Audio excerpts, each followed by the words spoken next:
Archivist, y'all, exclusively interviewing the Cess Crew. What up? How y'all doing? And who is the Cess Crew? Cess Crew is us, man. It's just me and this guy, and like we go around. He's really the guy. The country. He's kind of the guy though in the group, really but like guy. we go around the country and we rap and stuff. And we're on tour right now, Tech Nine, on the Independent Powerhouse tour. It's good. It's cool. That's good. fun. You having fun? Yeah, I'm having a lot of fun. We got panties last night. Specialized Cess Crew, tailor-made panties. A pair of panties, like one for me, one for him. One Cess and One's crew. Yeah. So that was cool. And what does it stand for? Okay. Yeah, Cess Crew stands for a lot of different things. It's just the CES. Sometimes we give the CES meeting. The name of our new album, Constant Energy Struggles, is a CES. The original CES for the group is Conglomerate Elements of Self-Consciousness. So, yeah, it can mean a lot of things, though. And some of your first tracks that you guys recorded, you could just break it down for us. What inspired the Cess Crew? What inspired the Cess Crew? Fucking Body Parts, definitely. Body Parts of this song we had where I was a serial killer and he was a cop. Yeah. And it's a story.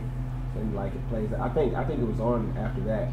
Yeah. That was the jump off. Yeah. That was one of the first ones Mm-hmm. that we ever did. This other track called "You Know It's Me," you'll probably never hear it. Oh yeah, I forgot about that. But yeah, nowadays we make tracks like "Meditate" and "Juice" featuring Tech Nine, and just crazy stuff.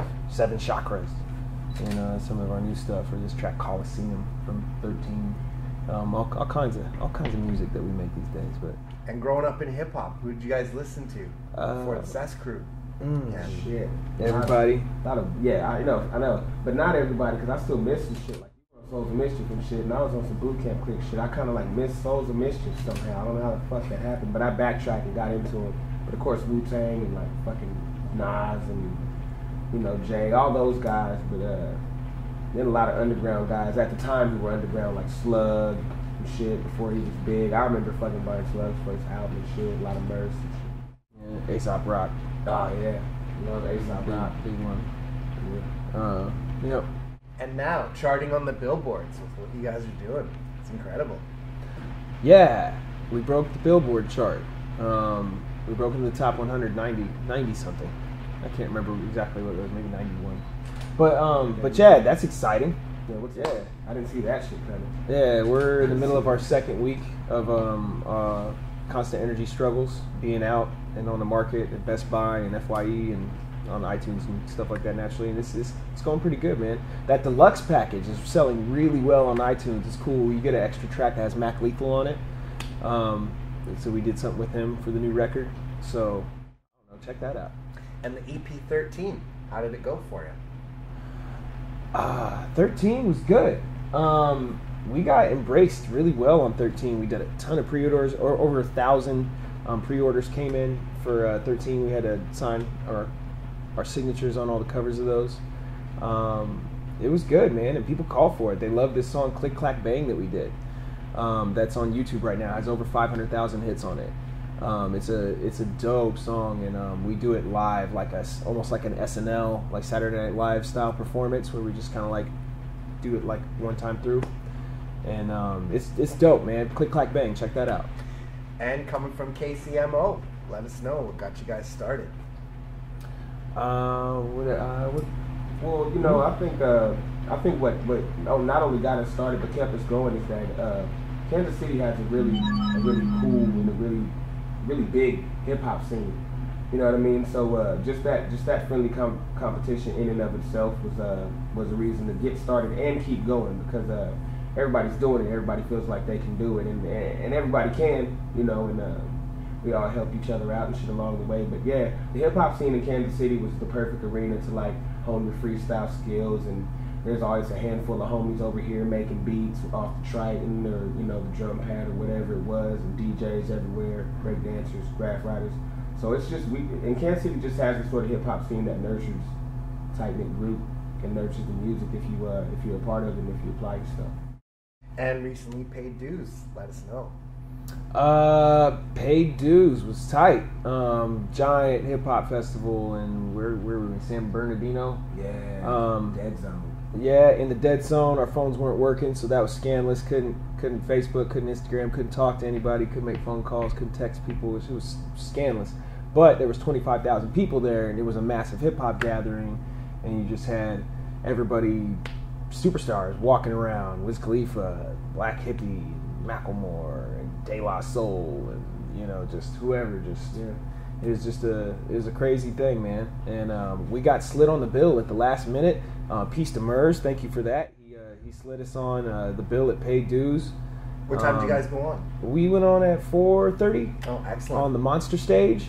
Yeah. We followed Sugar Free. We went on right after him, and that was dope.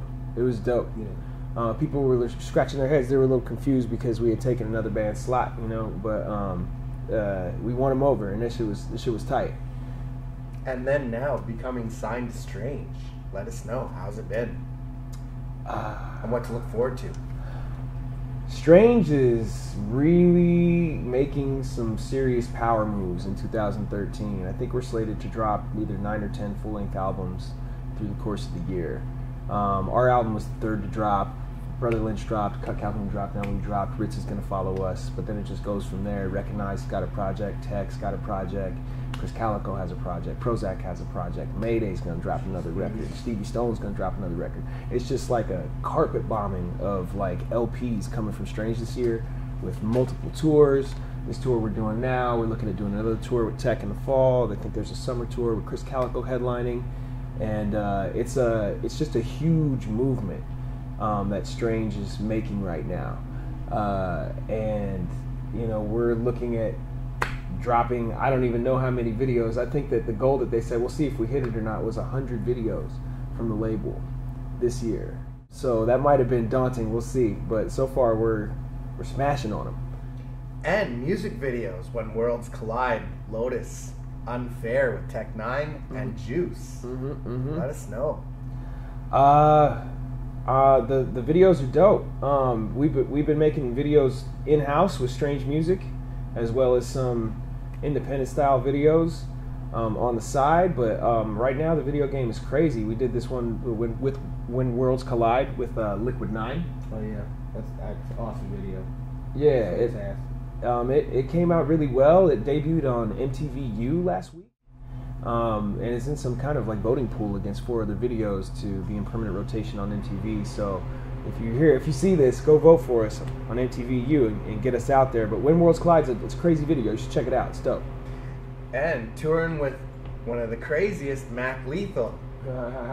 Yeah. How'd that go for you guys? That was an experience. Yeah. It was a lot of work. Yeah, the Don't Resist tour in 2011, in the fall of 2011, it was like a south and up the West Coast tour, and then a little bit off the Northwest, and it was dope, man. Had a good time with Mac. He's real fun to tour with. And for each of you, your best hip hop memory you've been part of or contributed to? I know. I guess it'd be harder to think of my favorite, but my favorite most recent was definitely taking the main stage at Paid Dues with Tech Nine to do the last number, I'm a Player.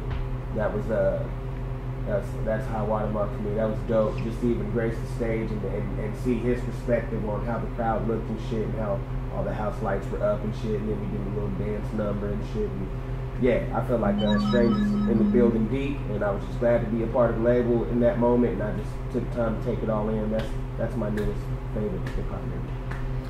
Damn, that was a good one. Yeah, I'm still rocking Paid Dues. It was a hell of an experience. If I had to name a favorite moment in hip hop, shoot, been so many. You know what? It was really cool to be at Scribble Jam many years ago, and